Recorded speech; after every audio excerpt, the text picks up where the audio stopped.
nuk po ju pyes kur ndryshuat mendim për shqiptarët, por e mban pyetja e dytë brenda këtë diskutim. Studentët e ligjit kanë dashur ta mbrojnë tezën e tyre të diplomës në shqip. Kjo mundësi nuk po i jepet. Ju i keni mbështetur, sepse studentët e ligjit shqiptar, sigurisht, në Maqedoni.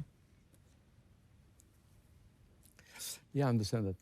Well, that was, according to my opinion, Sipas mendimit tim, ata kanë të drejta të plota ta bëjnë këtë, because the final exam, sepse provimi final we call that ne judge ezak for judges and prosecutors. ne e quajmë për gjyqtarët dhe prokurorët. Part of Është një pjesë, educational është një pjesë e një procesi studimor. If they have a right Nëse ata kanë të drejtë ta bëjnë këtë proces në gjuhën shqipe, normalisht ata kanë të drejtë ta kalojnë provimin përfundimtar në gjuhën shqipe. Ose do të diskriminohen nëse shtyhen që ta kalojnë këtë provim në gjuhën maqedonase, ku ata nuk kanë mësuar të drejtën ligjore më përpara. Ndaj për mua është krejtësisht normale që unë të jap mbështetjen. Mendimi im vjen edhe nga që kam qenë hartues i kushtetutës dhe e mbështesja këtë sepse u takon kjo e drejtë. Nuk e di si do të përfundoj, por ne po krijojmë një atmosferë në shtetin tonë që të diskutohet. Mendoj se do të kenë sukses, do t'ja dalin ban. Shpresoj. Qeveria Mickovski konsiderohet nacionaliste në ngjyra. Si janë sot raportet dhe ndjeshmëritë etnike mes shqiptarëve dhe maqedonisëve?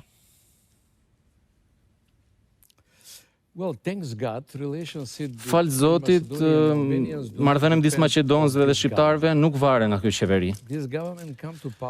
Kjo qeveri erdhi në pushtet me një teori që do t'i vëmë shqiptarët në thonjza në vendin e tyre, që do të thotë demokratët dhe liberalët do dhanë shumë të drejta, dhe tani do ta rikthejnë këtë, nuk e di, nuk jam i qartë për arsyen dhe kuptimin që e bën. Dhe kjo shton tensione.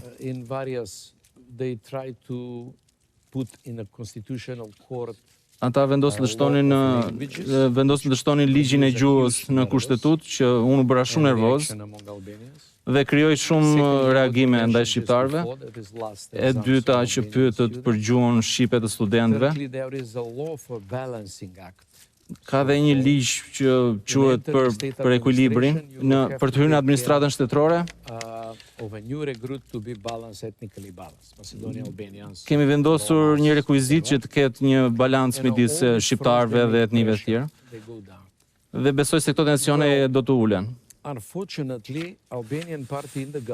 Fatkeqësisht partia shqiptare në qeveri vlen.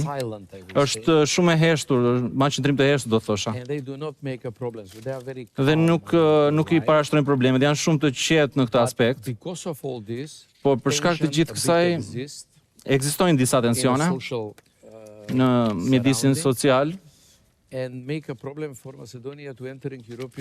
kjo krijon një problem në këtë proces që Maqedonia të hyjë në Bashkimin Evropian. Jo vetëm kundër bullgarëve, po edhe tensioni që ndodhet brenda me shqiptarët. Mendoj se këtë vit do të jetë shumë vendimtar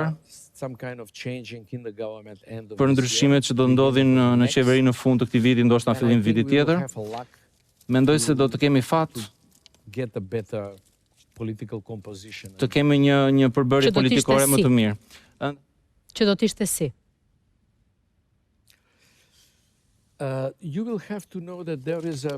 Duhet të dini që janë zgjedhjet e Hungarisë dhe ka zgjedhje edhe në Serbi. Në prill në Hungari.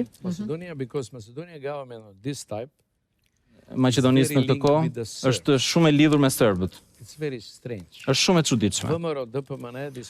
VMRO DPMNE, kjo partia që po flasim, në kohë të përparshme ishte e lidhur me Bullgarinë.